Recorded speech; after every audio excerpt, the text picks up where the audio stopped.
ব্যয়বহুল হওয়ার কারণে বেসরকারি হাসপাতালকে চিকিৎসা নেওয়াটাও শিক্ষার্থীদের জন্য এক প্রকার অসম্ভব হয়ে ওঠে। ঢাকা বিশ্ববিদ্যালয়ের প্রায় 36,000-এর অধিক শিক্ষার্থীর মধ্যেই 57% শিক্ষার্থী হলে থেকেই পড়াশোনা করে এবং এর একটা বড় সংখ্যক শিক্ষার্থী বিশ্ববিদ্যালয়ের আশপাশের বিভিন্ন মেসে থেকে তার অধ্যয়ন চালিয়ে নিয়ে যায়।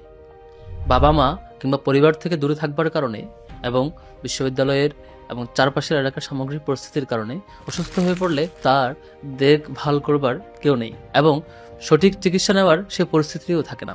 পাশাপাশি শহীদ বুদ্ধিজীবী ডাক্তার মোহাম্মদ মুর্তজা মেডিকেল সেন্টারে চিকিৎসা ও ওষুধের সুন্দর ব্যবস্থা না থাকা, সরকারি মেডিকেল কলেজে অধিক পরিমাণে রোগী, ইমার্জেন্সি ভিত্তিক রোগীদের ভিড়ে যথাসময়ে সার্ভিস না পাওয়া এবং জটিল ও দীর্ঘমেয়াদী চিকিৎসার ক্ষেত্রে সুযোগ সুবিধার ঘাটতি থাকা, এসব কারণে ছাত্রছাত্রীদের যথাযথ চিকিৎসা বাধাগ্রস্ত হয় এবং পড়ালেখাও ক্ষতির সম্মুখীন হয়। অন্যদিকে ব্যয়বহুল হওয়ার কারণে বেসরকারি হাসপাতাল থেকে চিকিৎসা নেওয়াটাও শিক্ষার্থীদের জন্য এক প্রকার অসম্ভব হয়ে ওঠে। ঢাকা বিশ্ববিদ্যালয়ের শিক্ষার্থীদের চিকিৎসা সেবা সহজলভ্য করা এবং এর মান নিয়ে আমরা নানা কথা বললেও সঠিক উদ্যোগটুকু আমরা নিতে পারিনি। আমি এস.এম. ফরহাদ, ঐক্যবদ্ধ শিক্ষার্থী জোটের পক্ষ থেকে জিএস পদপ্রার্থী। আমাদের দিক থেকে শিক্ষার্থীদের প্রতি প্রাইভেট মেডিকেল কলেজগুলোর সেবা সহজলভ্য করে পৌঁছে দেওয়ার জন্য আমরা উদ্যোগ নিয়েছি।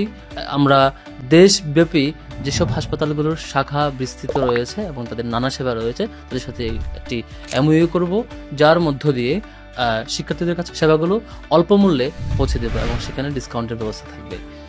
ঢাকা বিশ্ববিদ্যালয়ের একজন শিক্ষার্থী বাংলাদেশের যে কোনো প্রান্ত থেকে সেই হাসপাতালগুলোর যেখানে যে শাখা রয়েছে সেখানে সেই সেবাটুকু পাবেন। আমরা বেশ কটি প্রতিষ্ঠানের সাথে প্রাথমিকভাবে কথা বলেছি এবং তারাও সম্মতি দিয়েছেন।